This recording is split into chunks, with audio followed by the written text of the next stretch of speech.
Bonjour, bonsoir avec Super Branché. Ça cap dominé actualité à un moment. Nous connaissons tout le monde a demandé est-ce que c'est la fin du monde qui arrive ou est-ce que c'est troisième guerre mondiale là qui commence. Iran avec Israël par suspendre mettre de l'eau dans du feu. Israël sont victime après un gros missile Iran lancé sur Israël et moun yo pa gen côté priorité t'assemblé israélien yo retourner dans désert yo te qu'on a parlé depuis dans la Bible. Pas oublier Donald Trump avec Vladimir Poutine fourre bouche dans cause nous pral tande qui ça yo dit qui ça yo entend yo on a le suivre sauf que m'a dit ou pas oublier abonner partager like qui ton petit commentaire partager invite ton ami ou abonner avec channel là comme ça tout activer cloche notification les nous laguer en vidéo ou a bien chance pour jouer notification et comme ça ou ka suivre nous chaque les nous laguer en vidéo merci en pile là ou même qui te tendez et qui comprennent qu'à partager on a le suivre comment ça te en Israël avec en Iran. Explosion et destruction en Israël. L'État hébreu est frappé par une nouvelle salve de missiles balistiques iraniens. Certains sont interceptés, d'autres s'écrasent sur des infrastructures militaires, économiques, mais aussi des quartiers résidentiels.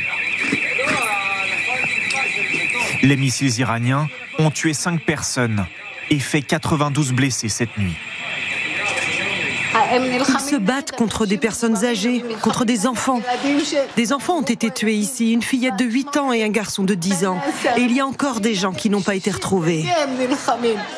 Tristesse, mais aussi colère de certains Israéliens. Ce n'est que le début. Je ne sais pas ce qui va se passer et c'est vraiment regrettable que notre pays ait planifié cette opération pour le bien de tous car ici, c'est le chaos total. Les Israéliens, à nouveau touchés par la guerre, cette fois par les représailles iraniennes. Cela fait maintenant 4 jours que Tel Aviv et Téhéran se visent mutuellement à coups de missiles. Israël a lancé une série d'attaques aériennes. Elle cible les défenses iraniennes et surtout son programme nucléaire. Nom de code de l'opération, le lion se lève. Pour Benyamin Netanyahou, l'objectif pourrait être plus large que d'empêcher la construction d'une arme nucléaire. Un changement de régime fait partie du plan ?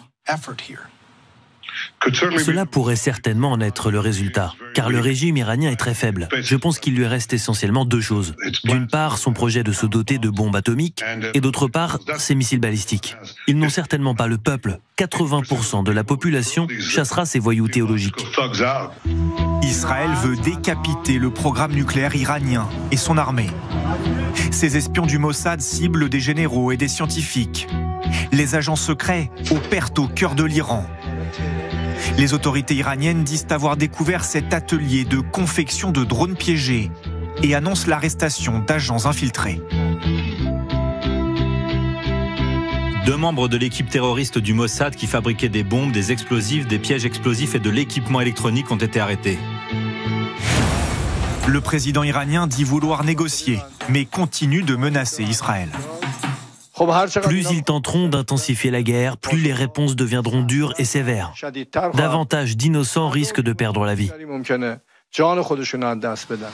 Pour les experts du nucléaire, Téhéran n'a pas encore les moyens de fabriquer une bombe. L'agence de l'énergie atomique se réunit en urgence ce matin et s'inquiète de fuites radioactives sur le site de Natanz, en Iran. Rien n'indique qu'une attaque physique ait été menée contre la salle souterraine des centrifugeuses. Toutefois, la perte d'alimentation électrique de la salle pourrait avoir endommagé les centrifugeuses qui s'y trouvent. L'escalade préoccupe la communauté internationale. La Russie tente d'en profiter et Poutine se propose comme médiateur. Il en discute même pendant 1 heure ce week-end avec Donald Trump. Le président américain ne dit pas non à sa façon. Le président Poutine m'a appelé ce matin pour me souhaiter très gentiment un joyeux anniversaire, mais surtout pour me parler de l'Iran, un pays qu'il connaît très bien. Hors de question pour l'Union européenne et pour la France. Je ne crois pas que la Russie, qui aujourd'hui est engagée dans un conflit de haute intensité et a décidé de ne pas respecter la Charte des Nations Unies depuis maintenant plusieurs années, puisse être en quoi que ce soit un médiateur. De nouvelles frappes israéliennes ont été signalées cet après-midi à l'ouest de Téhéran. Au total, elles auraient fait plus de 200 morts en 4 jours, selon l'Iran. Et Donald Trump, que nous voyons dans ce reportage, vient de déclarer à l'instant « L'Iran n'est pas en train de gagner cette guerre ». Voilà, je vous livre cette déclaration de Donald Trump. Cette question qui nous est posée ce soir, l'Iran a-t-il des capacités militaires suffisantes pour inquiéter Israël ? Pierre de Jong. Alors, absolument pas. D'accord. Ils arrivent à percer le dôme de fer. Alors, c'est notre sujet. Globalement, ils ont quoi à disposition ? Ils ont une armée qui est complètement défaillante ou obsolète. Ils ont simplement les gardiens de la Révolution, qui est la seule force structurée, mais en même temps économique, politique, etc. Donc, bref. Et puis, par contre, ils ont fait comme les Russes. Ils ont mis le paquet, comme on dit, sur les missiles et en prévision, évidemment, du moment où ils auraient un armement nucléaire à mettre sur le missile. Donc, ils ont développé la vélocité, le nombre de missiles. Et ça, c'est la force des Iraniens, cette capacité à avoir des stocks de missiles incroyables. Ils en ont vendu, et de drones, évidemment. Donc, tout ce qui est aérien. Donc, ils en ont vendu des tonnes à la Russie pour faire la guerre en Ukraine. Donc, c'est vraiment ça qu'ils ont. Et donc, ça, c'est leur force. Autrement, ils n'ont pas d'autres possibilités. Ils n'ont pas grand-chose.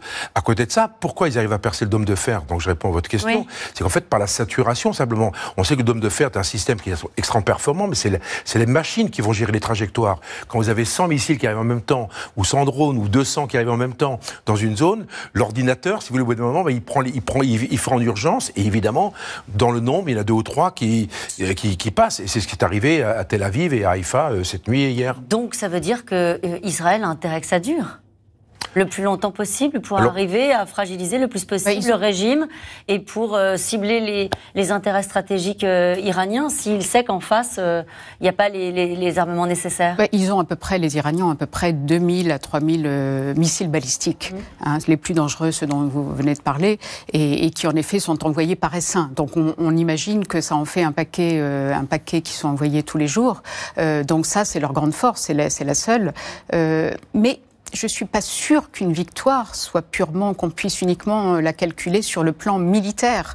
J'ai été un peu choquée par ce que vous avez dit sur le fait qu'ils ont traité Gaza. Non, ils n'ont pas traité Gaza. Les Israéliens ont en effet affaibli le Hamas. Mais le problème de Gaza reste entier. C'est une tragédie, une catastrophe absolue. Et cette guerre qui vient d'être lancée par Israël, parce que c'est Israël qui a commencé à attaquer l'Iran, cette nouvelle guerre pourrait provoquer un chaos absolu dans la région, dont Israël ne sortira peut-être militairement vainqueur, mais politiquement et humainement pas du tout, parce que ça va faire énormément de morts. On voit bien que les Occidentaux, y compris les Européens, les ministres des Affaires européens se sont réunis aujourd'hui, sont assez alignés sur Israël pour cibler le régime des mollahs. Il ne va pas y avoir des levées de boucliers. Ah non, mais personne ne veut défendre les mollahs. Personne ne veut défendre les mollahs, entendons-nous bien. Oui. Personne.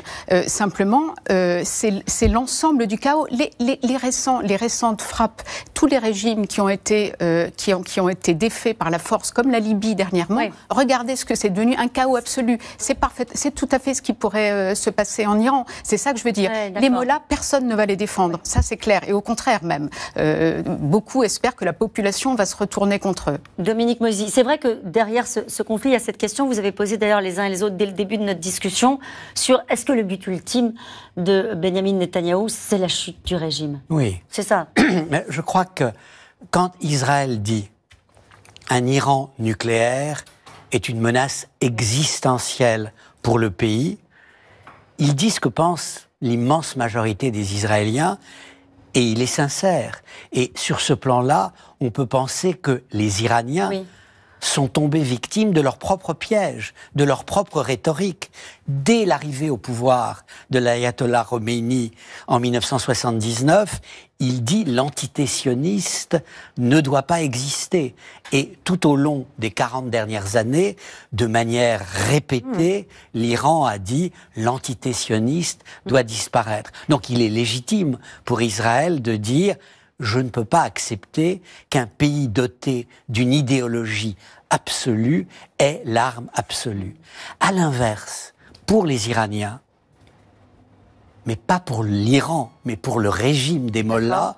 Ce qui se passe aujourd'hui est un défi existentiel, parce que un régime affaibli, vaincu militairement, a des chances de survivre très faibles. Un régime qui était beaucoup plus décent que celui des mollahs, le Second Empire, Napoléon III, n'a pas survécu à la défaite dans la guerre franco-prussienne. Donc il y a cet équilibre entre deux défis existentiels, l'un pour un pays, l'autre pour un régime.